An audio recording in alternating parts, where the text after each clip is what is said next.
wonderful. You're going to love her. Please put your hands together for Ariana Standup.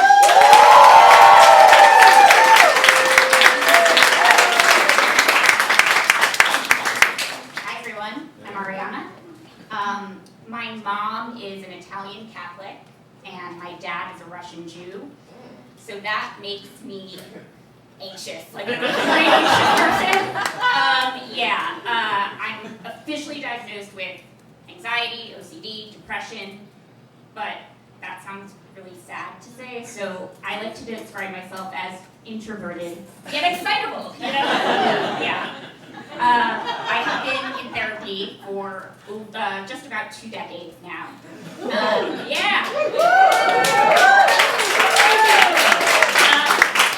makes my relationship with my therapist my longest lasting relationship, so thanks for clapping, yeah. I feel like a therapist is the only medical professional where you could go for 2 decades, they don't fix your problem, and everyone is like, yeah, that's cool, whatever. Like, if you had oozing blisters, and for 20 years you went once a week, sometimes twice a week, when the oozing was like really bad, to the same doctor, and the doctor did not stop the blisters from oozing, people wouldn't be like, you should keep going, you found the journey, right? No one would say that. My mom doesn't understand why I have OCD and anxiety. She likes to say to me, Ariana, you were such a happy baby. And I say, Mom, you raised me Catholic. That's basically a socially acceptable form of OCD. I don't know why you're surprised. My mom was also very superstitious when I was growing up.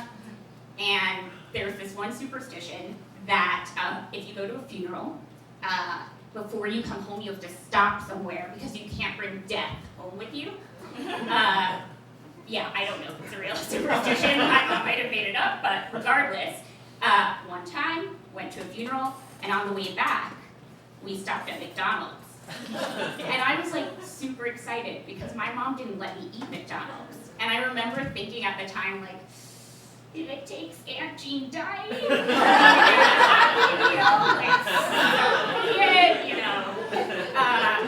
but I knew as soon as we entered through those golden arches, there would be no ordering of food. No, we were just there to do a fast lap around the floor, meet the evil spirits, and peace out there. No food, not the point. Yeah.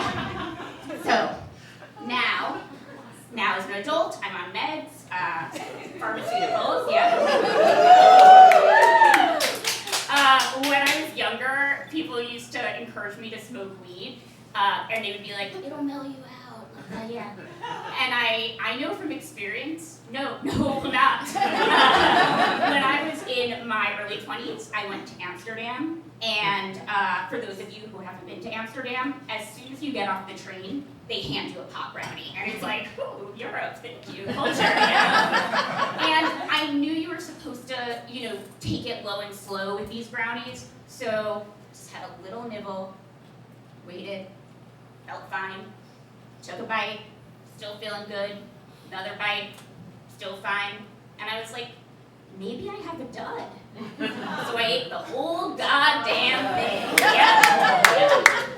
And then I decided to go to the Van Gogh Museum.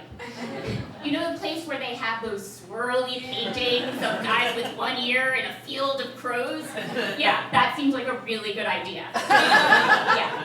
So initially it was fine, but then I get to the 3rd floor of the museum, and it's like, whoosh, everything goes dark.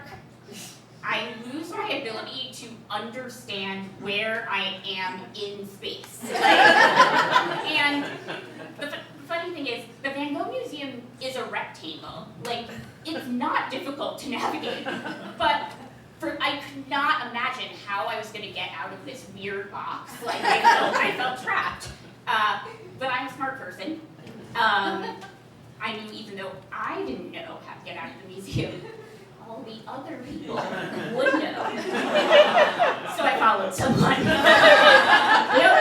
And I feel like when you're high, the thing is, like, you think someone is following you, but I was actually following this person. And I sort of wondered if he was high and thought he was just being paranoid that someone was following him. But he didn't say anything, even though every time he stepped to the right, I would step to the right. And every time he would stop and consider a painting, I would stop and also consider a painting.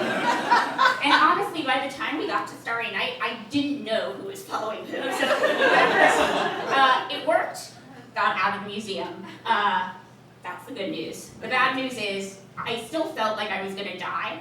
I went to this cafe and I just laid there comatose for the next 5 hours. And then eventually I started to feel like a real person again. And at that point, of course, I had the munchies, whatever. And I knew exactly where I was going to go, which was straight to McDonald's. Yeah, I know. I figured I left death behind in that cafe. It's time for my fucking Happy Meal.